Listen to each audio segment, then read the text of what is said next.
আসসালামু আলাইকুম। আজকে আপনাদেরকে দেখাবো শবে বরাতের জন্য আমি কি রান্না করতেছি। তো শবে বরাতের জন্য আমি এখানে রান্না করতেছি হচ্ছে মুরগির মাংস। এটা দেশি মুরগির মাংস, সেজন্য ঝোলের পরিমাণটা একটু বেশি দিয়েছি। সিদ্ধ হইতে একটু সময় লাগে, সেজন্য কালারটা একটু কেমন জানি আসে, মোবাইলের ফ্ল্যাশের কারণে মনে হয়। তো ঝোলটা যখন টেনে আসবে, মাখা মাখা হবে, তখন আমি ধনিয়া পাতা দিয়ে তারপরে এগুলো নামিয়ে নেব। তো আমরা মা মেয়ে যেহেতু দেশি মুরগি খাই, ফার্মের মুরগি ব্রয়লার মুরগিটা খাই না। আর আমার মেয়ে একটু অসুস্থ, মেয়ের ফ্যাটি লিভার ধরা পড়েছে, সেজন্য খাবার দাবারের মধ্যে আমার অনেক কিছু আমি মেনটেন করি।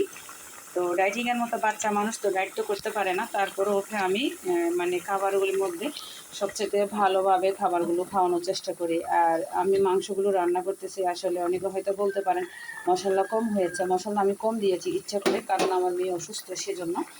তো এখন মাংসগুলো সিদ্ধ হইতে থাক। আর এদিকে শবে বরাতের জন্য আমি কী করতেছি এটা একটু দেখাই। এদিকে হচ্ছে আমি হালুয়া রান্না করতেছি। এগুলো হচ্ছে গরুর ফ্রেশ দুধ, ফার্ম থেকে এনেছি। আর হচ্ছে এখানে আমি পাউডার দুধ দিয়েছি 3 টেবিল চামচ পরিমাণ, 2টা এলাচ, 1টা লং, 1টা দারুচিনি দিয়েছি। তেজপাতা দিলে আরেকটু ফ্লেভারটা ভালো হয়। আমার বাসায় তেজপাতা শেষ হয়ে গেছে, আর যাইতে ইচ্ছা করতেছে না, রোজা রেখেছি, সেজন্য বের হতে ইচ্ছা করতেছে না। তো এই শবে বরাতে আসলে স্পেশাল হচ্ছে যে হালুয়া।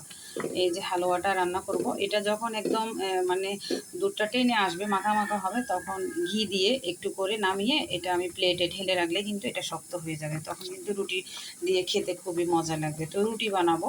এখন হচ্ছে আমি হালুয়াটা রেডি করে নিচ্ছি আর কি। আর আজকে একটু আগে শুনলাম নাকি আমাদের এদিকে পুরাতন চাঁদগাঁও থানার এদিকে নাকি গ্যাস থাকবে না, সেই জন্য তাড়াহুড়া করে রান্নাগুলো করে ফেলতেছি। তো এই যে হালুয়াটা কিন্তু হয়ে যাচ্ছে, চুলার আঁচটা একদম ছোট করে দিয়েছি। আস্তে আস্তে করে রান্না করলে সুজিটা ভালো মতো সিদ্ধ হয়।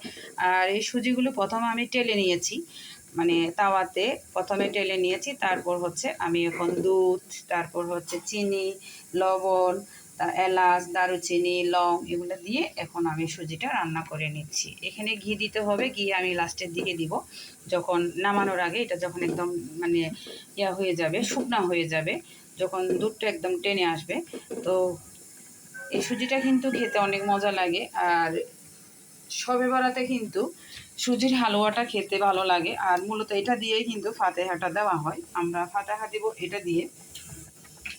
তো সবাই ভালো থাকবেন। আমার আজকের ভিডিওটা ভালো লাগলে লাইক কমেন্ট শেয়ার করবেন। আমার ফেসবুক পেজ থেকে দেখে থাকলে আমার পেজটিকে ফলো করবেন, আর আমার ইউটিউব চ্যানেল থেকে দেখে থাকলে আমার চ্যানেলটিকে সাবস্ক্রাইব করবেন।